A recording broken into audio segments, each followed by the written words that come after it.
Jordi Sabal, Igualada, 1941. A los 6 años comienza sus estudios musicales, completando su formación en el Conservatorio de Barcelona. Posteriormente, colabora con el grupo Ars Musicae y estudia en la Escola Cantorum de Basilea, donde es profesor desde 1973. Funda el conjunto Experión 20, la Capella Reial de Cataluña y la Orquesta Le Concert de Nations. Se siente fiel al lenguaje de la música histórica, pero no pretende recrearla tal como fue interpretada, solo acercarse a la sensibilidad de un compositor y su época para transmitir esa belleza con una música que él considera del siglo XX. La música es un lenguaje, diría, eminentemente poético.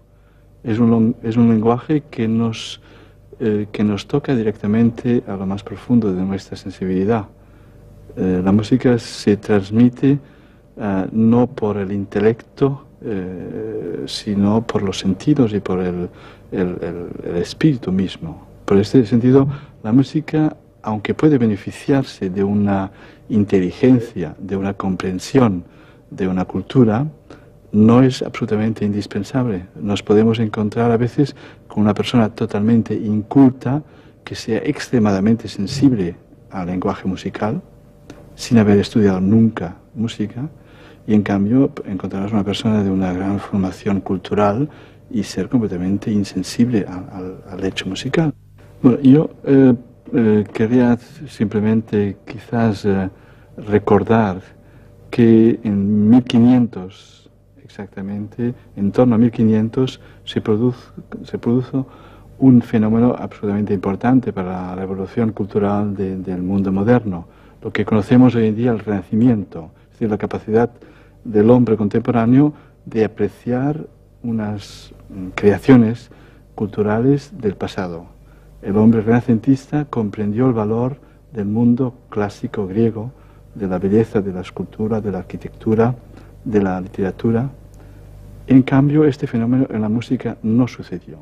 Y actualmente estamos viviendo, en cierta forma, este renacimiento con un retraso de 500 años, y estamos viviendo este renacimiento. Es decir, el hombre actual tiene la conciencia y siente que las músicas de otras épocas merecen también una atención, nos traen también un mensaje, tienen una vigencia, no todas, evidentemente, porque ha habido siempre músicas de circunstancias, y es este fenómeno que hace que estas músicas antiguas, más o menos antiguas, pueden ser barrocas, renacentísticas, medievales, pueden llegarnos a tocar de muy cerca nuestra sensibilidad y incluso a parecernos músicas contemporáneas.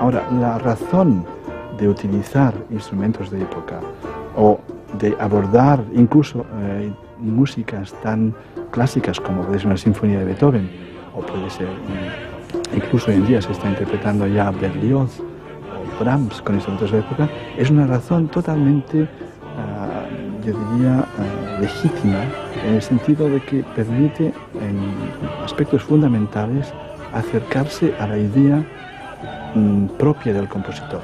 Y esto es uno de los factores más importantes en la interpretación. Nosotros como intérpretes debemos transmitir la idea que el creador, que el compositor tuvo al componer unas músicas.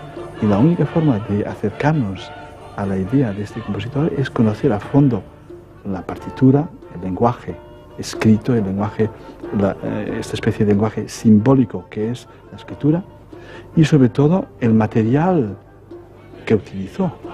En este caso, para un pintor será los colores, para un músico los colores ligados directamente a los instrumentos.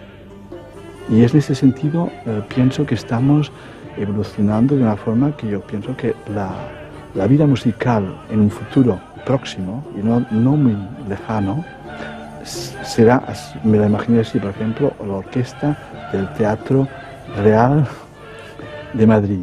Será una orquesta en que los músicos serán capaces de tocar una ópera de Mozart y tocarán con los instrumentos de la ópera de Mozart.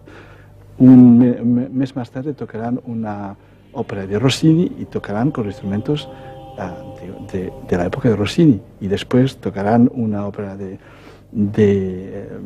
Shostakovich o de quien sea, o contemporánea, y tocarán con los instrumentos de hoy en día. Los músicos que trabajamos actualmente en música antigua son muy a menudo músicos que son primeras trompas, primeros oboes de instrumentos modernos, y no tienen ninguna dificultad a pasar de un instrumento al otro. No lo pueden hacer en un mismo día eventualmente, pero es una... Y pienso que esto es la evolución del futuro, esta posibilidad de realmente de dar a cada cosa su justa dimensión, y no de salirnos de esta especie de esperanto musical, que es un poco darle un pedazo de cada estilo y amalgamarlos todos, y en sí tenemos una especie de salsa musical que todo suena igual. Una orquesta sinfónica actual que toque Vivaldi, Mozart, Bach, Beethoven o Brahms, todo suena prácticamente de la misma manera, y esto no es hacerle un favor a ellos. Yo pienso que sí, ciertamente la exigencia de centrarse en una estructura precisa obliga al creador a dominarla y a superarla. Pero hay otro factor mucho más importante.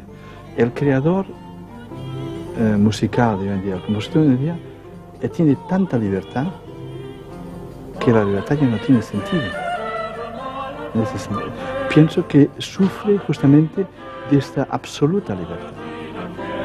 El creador del siglo XVII, del siglo XVIII, era un músico que tenía una libertad limitada por una serie de estructuras sociales. Pero esto se compensaba ampliamente porque su música iba directamente dirigida a unos hechos sociales vivos. Es decir, si tomamos un compositor de la época de Mozart en cualquier ciudad europea, el compositor que trabajaba en una de estas ciudades se ocupaba de hacer la música para el teatro, la música para la música de cámara, la música para los divertimientos en el jardín o en los paseos, la música para la iglesia. Todas las diferentes facetas de la vida real de las personas pasaban a través de esta música. Y había una relación completamente intercambiable entre la inspiración. Por eso la mayoría de músicas de grandes compositores siempre tienen un fondo de contacto con la vida musical del país. Es decir, la música popular y la música culta no están separadas totalmente. Hay siempre una interacción entre ellas. Y esta vida social de la música es lo que ha permitido la riqueza de los compositores. Y yo creo que no creo que el público esté retrasado. Yo pienso que, como siempre, las instituciones están más retrasadas que el público. El público tiene, porque son individuos libres, tiene una capacidad de reacción mucho más rápida y mucho más evidente que no las instituciones. Los conservatorios, las instituciones de orquestas sinfónicas, están viviendo aún de un pasado que ya ha perdido toda razón de ser en la actualidad, con la concepción que fueran creados. En cambio, no existe ninguna institución que se ocupe de este pasado musical que estamos descubriendo y hay que descubrir, que hay que mantener vivo, y que es un pasado que va desde el siglo, prácticamente del siglo XI hasta el siglo XVIII. Es decir, tenemos 8 siglos de música, 7, 8 siglos de música para descubrir en momentos tan fabulosos como los momentos del siglo de oro, con compositores de talla internacional como Morales, Guerrero, Victoria y tantos otros, con músicas medievales importantísimas, y estas músicas no se les da el espacio que ellas merecen. Y creo que en este sentido las instituciones tendrán que cambiar en el futuro para que podamos, como país cultural, exportar nuestra cultura también. Porque tenemos una cultura extraordinaria, pero si no la sabemos valorar, no tiene ningún sentido. Es decir, la riqueza de un país no está en su patrimonio, sino en su capacidad de valorarlo. La voz es el instrumento por excelencia, es el instrumento más maravilloso que hay, y siempre, en todas las épocas, se ha medido la calidad del instrumento por su capacidad de imitar la voz humana. Y la viola da gamba siempre se le decía, es el instrumento que mejor puede imitar es la belleza de la voz humana. Toda la paleta de expresiones que una voz humana puede tener, que es inmensa.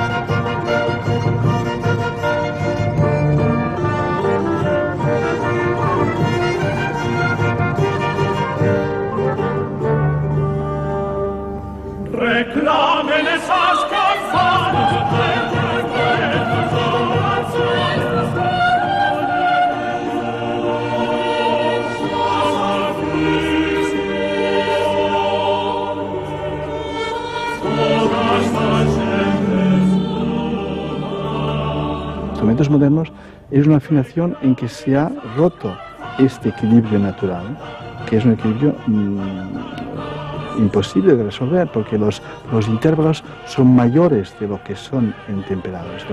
La afinación natural da intervalos mayores. Entonces, si afinásemos un piano con esta afinación semitónica, es decir, afinación natural, nos encontraríamos al final que el do grave sería totalmente diferente del do agudo del otro extremo. Por eso se hace este compromiso. Pero cuando se canta o se toca un instrumento de cuerda que no tiene limitaciones de ajustar los sonidos, se busca esta afinación. Esto, además, hay un aspecto importantísimo que justifica también la utilización de instrumentos de época, que son en general instrumentos que no están temperados. Entonces, en toda la música tonal, en que se trabaja sobre el concepto de la modulación, el pasar de la tonalidad principal, que es una tonalidad en general en que los sonidos están bien armonizados, cuando se modula a tonalidades lejanas, los sonidos se transforman en duros, porque son sonidos que no están perfectamente afinados. Entonces tiene sentido modular para crear esta tensión extrema que puede incluso a nosotros actualmente darnos la impresión de estar desafinado, pero esta misma desazón justifica todo el discurso dramático de una obra. En una sinfonía de Beethoven, tocada con instrumentos de época, cuando se modula, hay una verdadera tensión muy importante que se crea, y después cuando se vuelve y se concluye en la tonalidad principal, se relaja de nuevo todo y se crea un discurso musical. Bueno, el intérprete tiene funciones muy diferentes, depende de la música que está interpretando. Si interpretamos una obra de Christoph Hafner, tendremos ciertamente un tipo de libertad muy diferente del que tendremos si interpretamos una obra, por ejemplo, de Francisco Guerrero, un compositor que creó unas músicas en Sevilla en torno a 1560. ¿Por qué? Porque hay en las partituras del compositor actual, todas las indicaciones están bastante detalladas con una exactitud importante. En cambio, en la época del Renacimiento y en épocas cuando más vamos al pasado, más el margen de libertad es grande, porque más la partitura está en una forma esquemática, en una forma, diríamos, casi minimal, podríamos decir. Entonces, por ejemplo, leemos unas noticias que Francisco Guerrero hizo publicar para los músicos que tocaban sus músicas en la catedral en Sevilla en torno a 1565, 1570, y que decía: cuando la chirimía y el corneto estén tocando la misa, la primera voz, con los cantantes, por favor, no está permitido que los dos improvisen al mismo tiempo. Esto, una misa del siglo XVI. Es decir, que aquella música, que ahora vemos escrita con las notas largas, una cosa totalmente ascética y casi intelectual como escritura, en aquel momento aquello se parecía más a un pórtico de estos tan platerescos, tan barrocos que hay en el Renacimiento, porque aquellas voces que cantaban las notas largas, había detrás de ellas unos instrumentos que se dedicaban a ornamentar y al mismo tiempo. Entonces, ¿cómo encontrar hoy en día este estilo?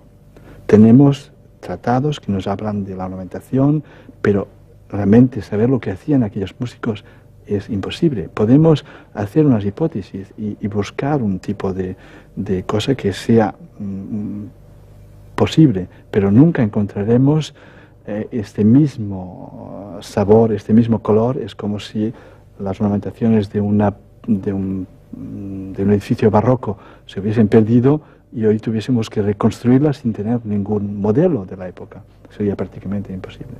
Es una foto, es una instantánea de un momento. Pero la música, la maravilla de la música es que siempre es algo irrepetible. Ni el intérprete más perfeccionado podrá repetir exactamente la interpretación que ha hecho en un concierto, porque la interpretación no dependerá solamente de su inspiración, de su técnica, sus conocimientos, sino que la música es siempre un diálogo.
La experiencia con Tous les matins du monde, con todas las mañanas del mundo, fue una experiencia realmente extraordinaria, porque fue un trabajo en equipo, un trabajo en el cual Alain Corneau, el director de la película, y Pascal Quillard, el que hizo el guión, se inspiraron en unas músicas ya existentes y que yo había interpretado en conciertos y en discos, especialmente La Rêveuse de Marat Marais y Les Pleurs de Sainte-Colombe. Entonces, a partir de aquí se creó un trabajo de equipo en el cual se buscó explicar una historia y sobre todo hacer sensibles a cosas tan eternas como puede ser el amor por un ser que ha desaparecido, pero que uno tiene esta fidelidad, como puede ser el misterio también de la transmisión de la creación, de la relación entre el maestro y su discípulo y el sentido del arte. Es decir, en esta película hay todas estas cosas que se funden en torno a un protagonista que es la música y que en este caso es la viola de gamba. Es el hecho también de descubrir un instrumento que había sido un poco un instrumento marginado porque nunca aceptó este instrumento entrar en un grupo de masas. No hay orquestas de viola de gamba. La viola de gamba es casi un instrumento salvaje. Nunca ha aceptado tocar más que en grupos de violas de gamba o como solista. Entonces, este film le restablece un poco esta injusticia, este olvido en que cayó. Y este trabajo fue especialmente interesante también porque se hizo a través de la música. Los actores aprendieron a tocar las piezas que yo había grabado, escuchándolas, y con un alumno mío que hacía toda la mímica y que enseñaba todos los gestos que tenían que hacer. Aquí hay algunos de los actores que tenían ya unos ciertos estudios musicales y que lograron realmente tocar las notas que estaban tocando. Pero claro, el estudio de un instrumento de cuerda es una cosa que son años. Nosotros, nueva, es también un mensaje importante. La rutina es el peor enemigo del arte. Y la rutina viene del momento en que un músico se establece y se encasilla en un tipo de música. Y esta posibilidad de pasar de un día de interpretar en unas semanas unas cantigas de Alfonso el Sabio del siglo XII y un mes más tarde estar dirigiendo una ópera de Monteverdi y quizás un mes más tarde estar trabajando Beethoven y después volver a Mahamagé, esto es el mejor antídoto a esta rutina. Dejé de grabar discos por unas casas alemanas que no quiero citar, porque me decían, cuando había tocado 3 veces, ya tenemos todo, ya podemos hacer otra grabación. Decir, ¿cómo? Tienen todo. Ustedes tienen ya, la obra está bien conjuntada, está afinada y no hay notas falsas. Pero yo aún no he empezado a hacer música. Y este concepto de hacer música, que es un concepto para mí que está por encima de la perfección y que va más allá de la perfección, incluyendo esta misma imperfección, es decir, para mí un momento en que no estará todo perfectamente conjuntado, pero puede ser musicalmente mucho más bello, porque habrá una emoción y una cosa mágica. Y en este sentido pienso que la grabación puede ser algo absolutamente único también. Ahora, no será una grabación en que todo estará montado artificialmente, sino será una grabación en que se han escogido los momentos mágicos, los momentos en que uno, por unas razones, estuvimos grabando, por ejemplo, la Heroica de Beethoven y la Marcha Fúnebre, la estuvimos grabando a las 6 de la madrugada. Los músicos todos estábamos ya exhaustos, estábamos ya que no podíamos. Y fue de una emoción extraordinaria, porque para poder llegar a tocar, el músico tenía que poner realmente todo su pellejo y su espíritu. Y entonces pasó algo que ni incluso en los conciertos había pasado. Por esa misma necesidad de superar ya el desgaste de la flaqueza del cuerpo, ¿no? Entre 2 interpretaciones, si pongamos por ejemplo, una que es estilísticamente correcta, pero que el intérprete no está convencido de lo que hace, y otra que no es tan correcta, pero que el intérprete está muy convencido, tendrá mucha más fuerza la que tiene la convicción, porque la convicción es ya parte de la expresión misma del lenguaje. En este sentido, creo que desbordamos todos estos temas que son temas puntuales, temas de estudio, temas básicos, pero en el último instante lo que cuenta es nuestra capacidad de emocionarnos, controlados naturalmente, pero de ser convincentes en nuestra relación con la obra y con el público. En la prehistoria y en la antigüedad la música era considerada no como un arte, sino como una ciencia y como una medicina.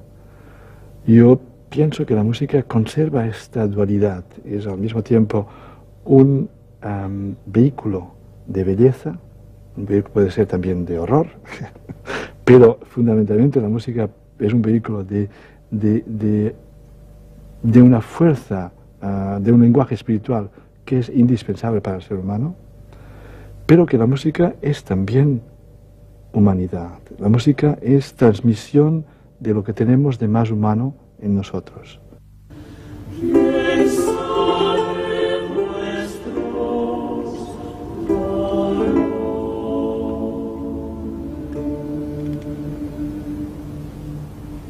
Son amores para todos hombres, para todos hombres.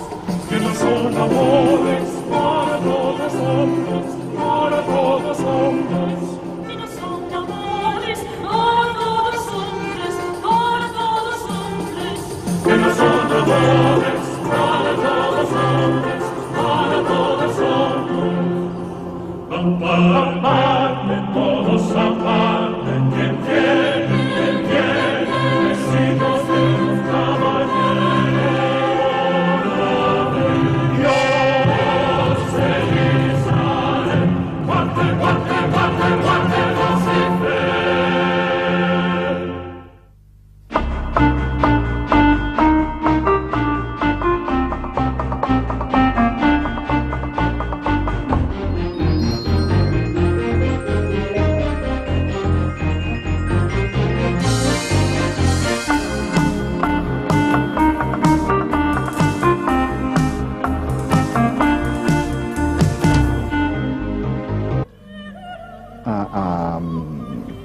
a dominarla y a superarla.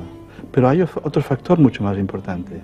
El creador musical de hoy en día, el compositor de hoy en día, tiene tanta libertad que la libertad ya no tiene sentido. En ese sentido.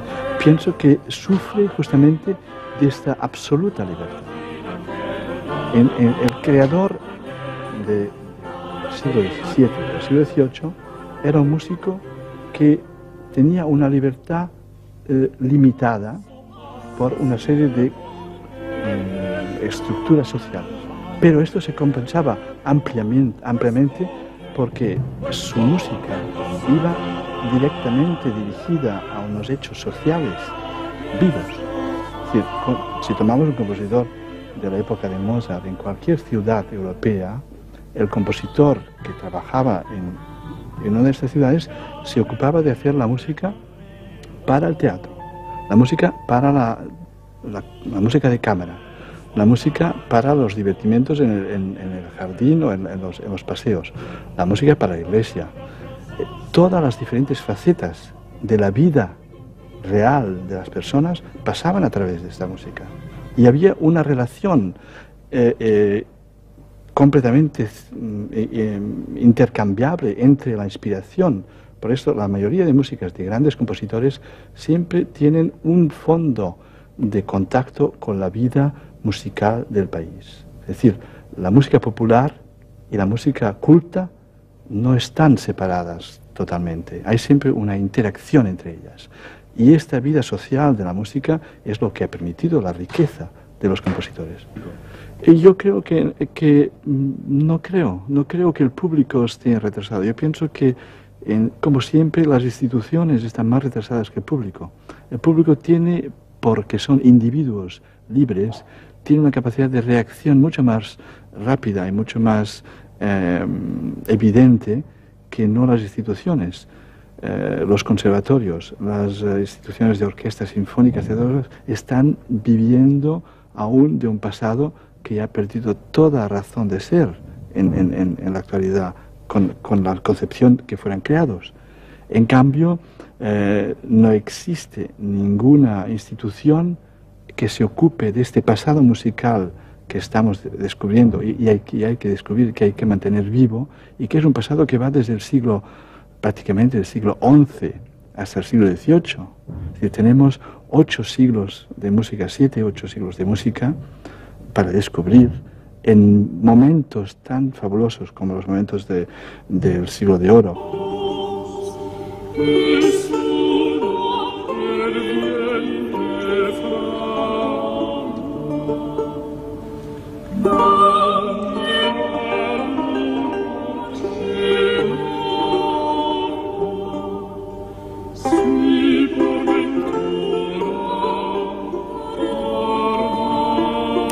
La experiencia con Tous les matins du monde, con todas las mañanas del mundo, fue una experiencia realmente extraordinaria, porque fue un trabajo en equipo, un trabajo en el cual Alain Corneau, el director de la película, y Pascal Quignard, el que hizo el guión, se inspiraron en unas músicas ya existentes y que yo había interpretado en conciertos y en discos, especialmente La Rêveuse de Marat Marais y Les Pleurs de Sainte-Colombe. Entonces, a partir de aquí se creó un trabajo de equipo en el cual se buscó explicar una historia y sobre todo hacer sensibles a cosas tan eternas como puede ser el amor por un ser que ha desaparecido, pero que uno tiene esta fidelidad, como puede ser el misterio también de la transmisión de la creación, de la relación entre el maestro y su discípulo y el sentido del arte.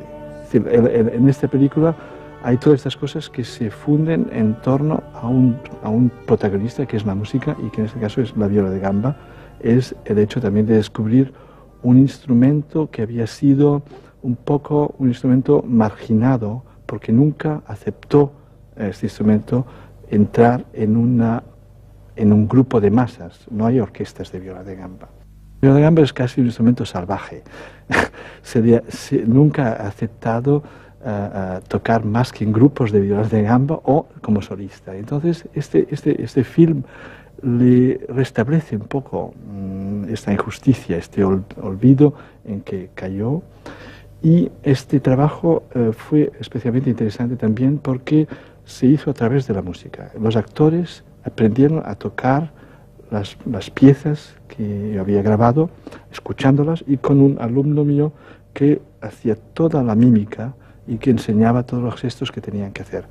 Aquí hay algunos de los actores que tenían ya unos ciertos estudios musicales y que lograron realmente tocar las notas que estaban tocando. Pero claro, el estudio de un instrumento de cuerda es una cosa que son años. Nosotros, nueva, es también un mensaje importante. La rutina es el peor enemigo del arte.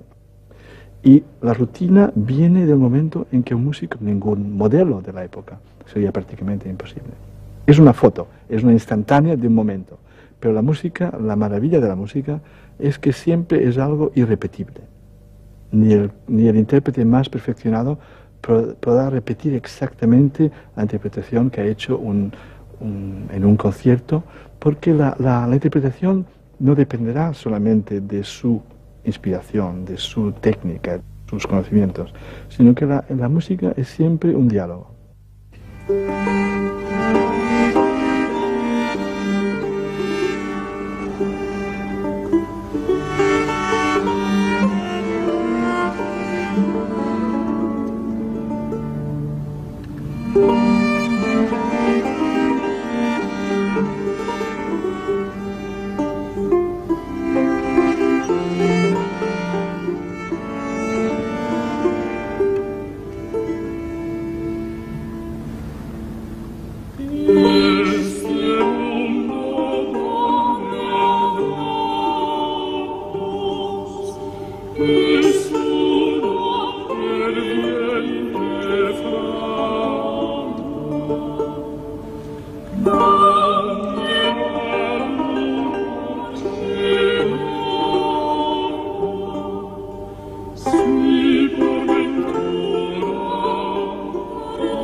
La experiencia con Tous les matins du monde, con todas las mañanas del mundo, fue una experiencia realmente extraordinaria, porque fue un trabajo en equipo, un trabajo en el cual Alain Corneau, el director de la película, y Pascal Quillard, el que hizo el guión, se inspiraron en unas músicas ya existentes y que yo había interpretado en conciertos y en discos, especialmente La Rêveuse de Marat Marais y Les Pleurs de Sainte-Colombe. Entonces, a partir de aquí se creó un trabajo de equipo en el cual se buscó explicar una historia y sobre todo hacer sensibles a cosas tan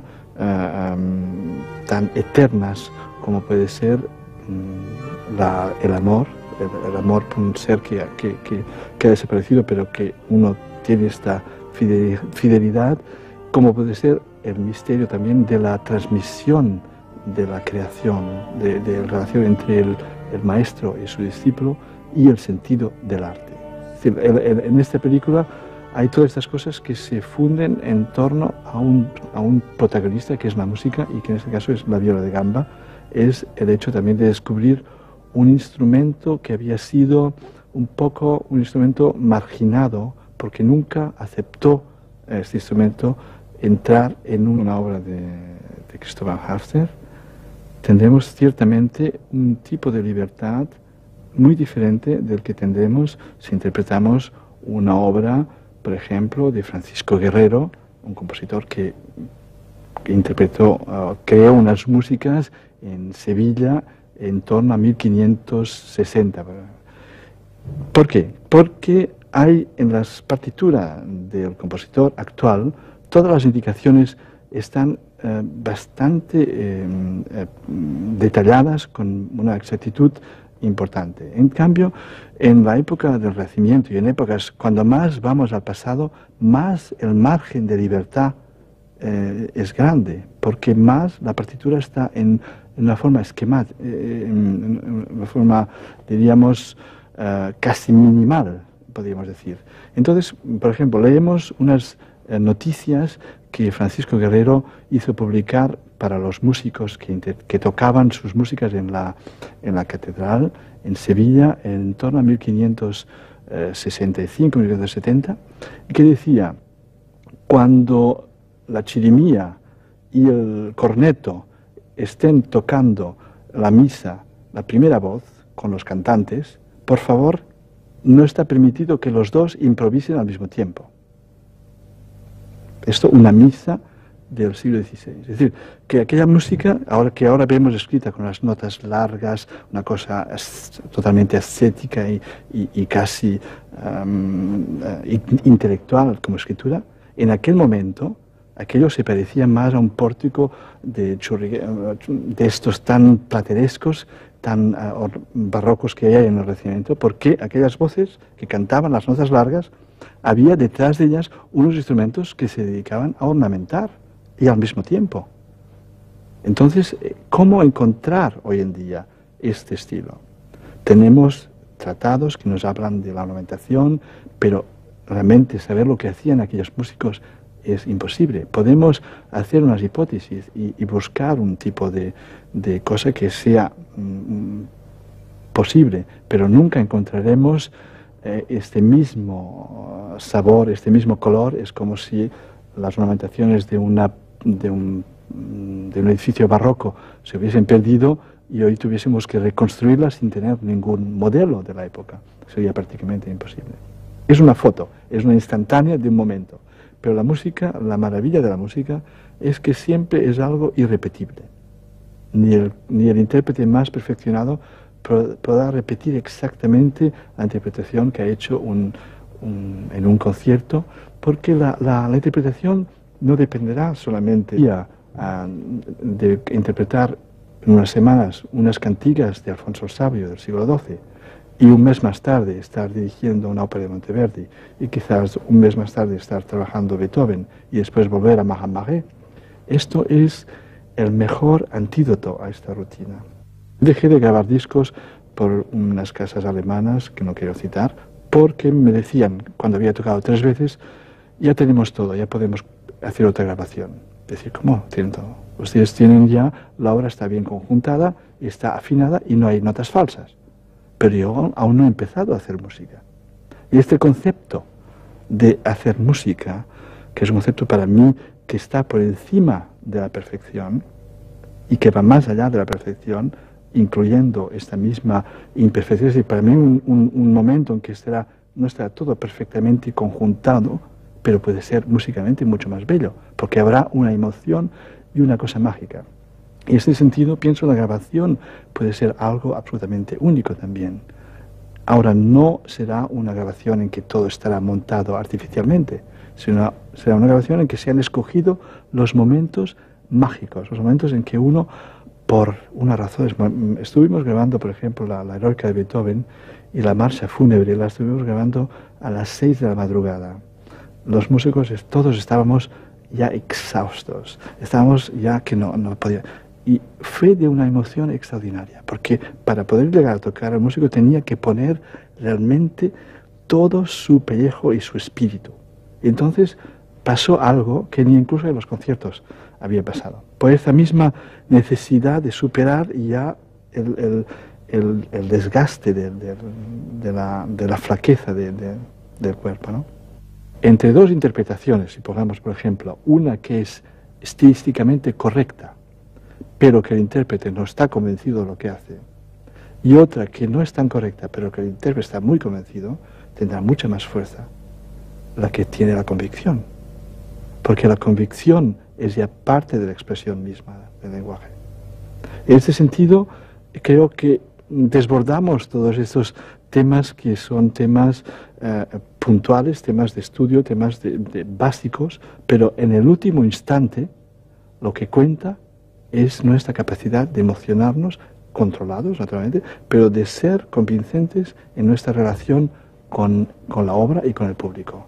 En la prehistoria y en la antigüedad la música era considerada no como un arte, sino como una ciencia y como una medicina.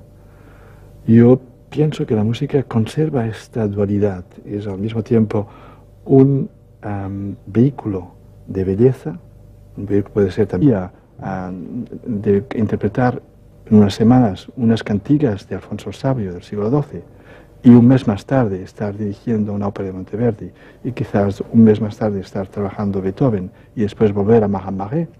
Esto es el mejor antídoto a esta rutina.